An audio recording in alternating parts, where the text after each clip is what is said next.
Assalamualaikum warahmatullahi wabarakatuh. Apa kabarmu, wahai anak-anak bapak sekalian? Mudah-mudahan kita tetap dalam keadaan sehat dan kuat. Kemudian Allah beri kemudahan kepada kita untuk menjalankan aktivitas kita sehari-hari. Dan mudah-mudahan kita tetap semangat dalam mengikuti kegiatan belajar hari ini. Nah, kita ketemu kembali pada mata pelajaran Pendidikan Agama Islam dan Budi Pekerti. Apa yang akan kita pelajari hari ini? Mari kita ikuti tayangan video berikut ini. Assalamualaikum warahmatullahi wabarakatuh. Pada kesempatan kali ini kita akan belajar di kelas 8 bab 1, yaitu materi meyakini kitab-kitab Allah, mencintai Al-Quran. Adapun submateri yang akan kita bahas adalah pengertian iman kepada kitab-kitab Allah Subhanahu wa taala.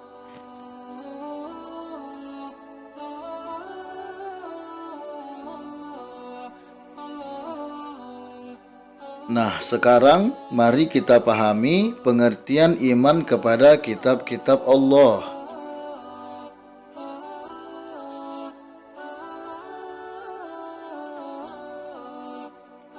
Iman kepada kitab-kitab Allah berarti percaya dan yakin dengan sepenuh hati bahwa Allah telah menurunkan kitab-kitabnya kepada para rasulnya. Mari kita perhatikan ayat ini. Yahdi bihillah manittaba'a ridwanahu subulas salam wa yukhrijuhum minaz zulumati ilan nur biiznihi wa yahdihim ila siratim mustaqim.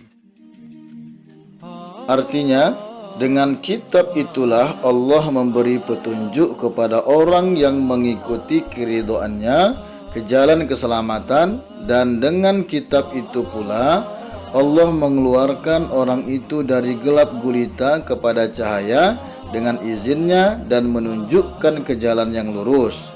Quran Surah Al-Ma'idah surah kelima ayat 16. Selanjutnya, selain kitab, Allah juga menurunkan suhuf. Nah, apa itu suhuf? Suhuf adalah lembaran-lembaran wahyu Allah. Jadi fungsinya sama dengan kitab Allah, ya. Nah, kemudian ini adalah daftar, ya, beberapa suhuf yang Allah berikan kepada para nabi. Nabi Adam alaihissalam sebanyak 10 suhuf. Kemudian Nabi Sid alaihissalam sebanyak 50 suhuf. Kemudian Nabi Idris Allah berikan sebanyak 30 suhuf. Nabi Ibrahim sebanyak 10 suhuf. Dan Nabi Musa sebanyak 10 suhuf. Kemudian, tentu kalian sudah pernah mempelajari kitab-kitab apa saja yang Allah turunkan kepada para nabi tersebut. Yang pertama ada kitab Taurat, Allah turunkan kepada Nabi Musa. Nah, kitab Taurat diwahyukan kepada Nabi Musa alaihissalam pada abad ke-12 sebelum Masehi. Nama Taurat berarti hukum atau syariat. Pada saat itu Nabi Musa alaihissalam diutus oleh Allah untuk berdakwah kepada bangsa Bani Israel. Nah, coba perhatikan ayat ini. Walaqad ataina Musal kitaba la'allahum yahtadun. Artinya, dan sungguh telah kami anugerahi kepada Musa alaihissalam kitab Taurat agar mereka Bani Israel mendapatkan petunjuk. Quran Surah Al-Mu'minun ayat 49.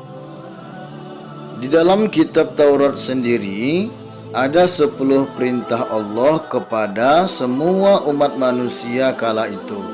Yang pertama, jangan ada padamu ilah lain, maksudnya Tuhan lain di hadapan Allah. Yang kedua, janganlah kamu menyembah patung atau berhala menyerupai apapun juga. Yang ketiga, janganlah menyebut nama Tuhan Allahmu dengan sia-sia.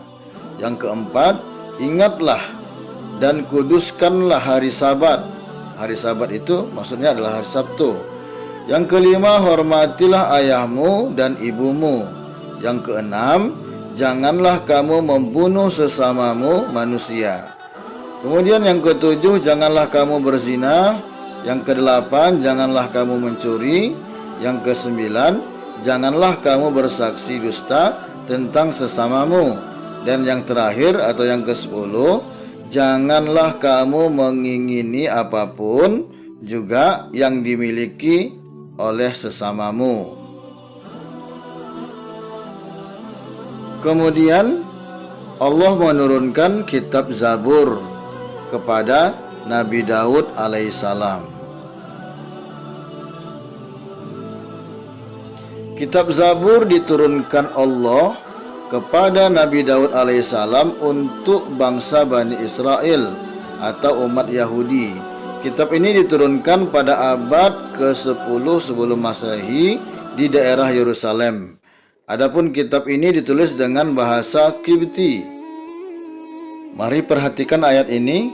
Wa rabbuka a'lamu biman fis samawati wal ardi walaqad faddalna ba'dun nabiyyin ala ba'din wa ataina Dawuda zabura. Artinya, dan Tuhanmu lebih mengetahui siapa yang di langit dan di bumi. Dan sungguh kami telah memberikan kelebihan kepada sebahagian nabi-nabi atas sebahagian yang lain, dan kami berikan Zabur kepada Daud. Quran Surah Al-Isra, surah ke-17 ayat 55.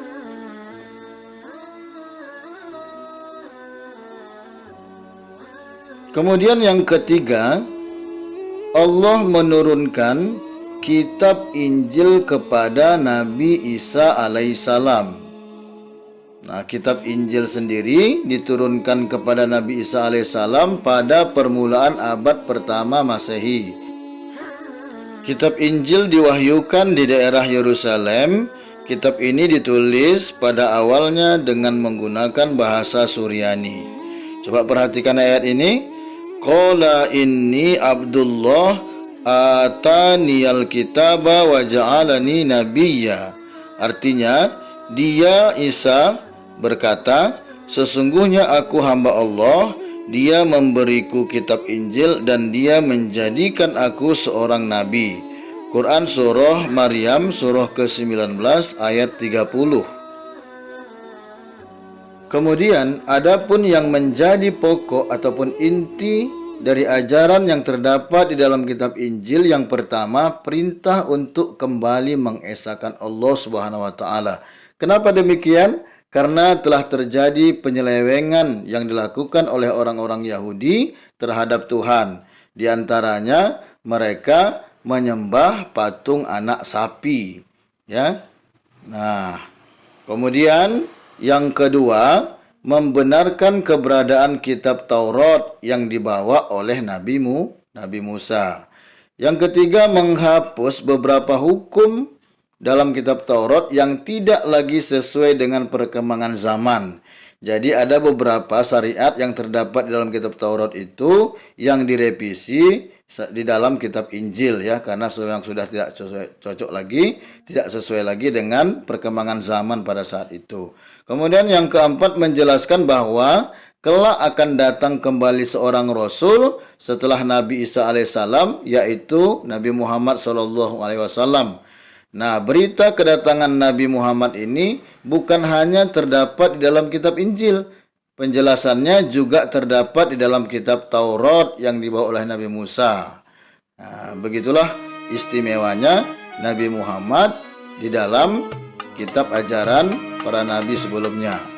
Nah, kemudian yang terakhir, kitab yang diturunkan Allah adalah Al-Quran yang diturunkan Allah kepada Nabi Muhammad Sallallahu Alaihi Wasallam.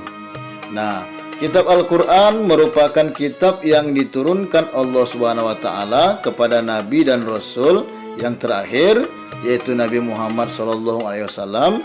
Kitab suci Al-Quran diturunkan Allah sebagai penyempurna dan membenarkan kitab-kitab sebelumnya. Nah, kemudian coba perhatikan ayat ini. Nazzala alaikal kitaba bil haqqi musaddiqal lima baina yadayhi wa anzalat Taurat wal Injil. Artinya, Dia menurunkan kitab Al-Quran kepadamu Muhammad yang mengandung kebenaran, membenarkan kitab-kitab sebelumnya, dan menurunkan Taurat dan Injil. Quran Surah Ali Imran, surah ketiga ayat 3. Jadi sebenarnya setelah Al-Quran diturunkan Allah kepada Nabi Muhammad SAW, yang merupakan bentuk penyempurnaan dari kitab-kitab sebelumnya, harusnya manusia kala itu beriman kepada kitab Al-Quran dan mengamalkan seluruh apa yang terkandung di dalamnya. Namun kenyataannya, sebahagian besar manusia kala itu menentang dan bahkan menolaknya. Kemudian, apa isi kandungan yang terdapat di dalam Al-Quran? Yang pertama, mengenai akidah, yaitu keyakinan yang menitik beratkan pada ketauhidan dan beribadah hanya kepada Allah. Kemudian yang kedua adalah syariah, yaitu hukum Islam yang meliputi ibadah dan muamalah. Selanjutnya akhlak, yaitu yang berkaitan dengan perilaku sopan santun, baik hubungannya dengan Allah ataupun dengan sesama manusia. Kemudian Al-Quran juga menceritakan berita gaib, yaitu yang berkaitan dengan dunia yang tidak terjangkau oleh pengetahuan manusia. Selanjutnya, Al-Quran juga menyebutkan janji bagi yang taat pada Allah dan ancaman bagi yang melanggarnya. Dan yang terakhir, kisah para rasul dan umat terdahulu agar menjadi pelajaran bagi kita. Alhamdulillah, pembelajaran kita hari ini sudah selesai. Terima kasih sudah menyimak. Assalamualaikum warahmatullahi wabarakatuh.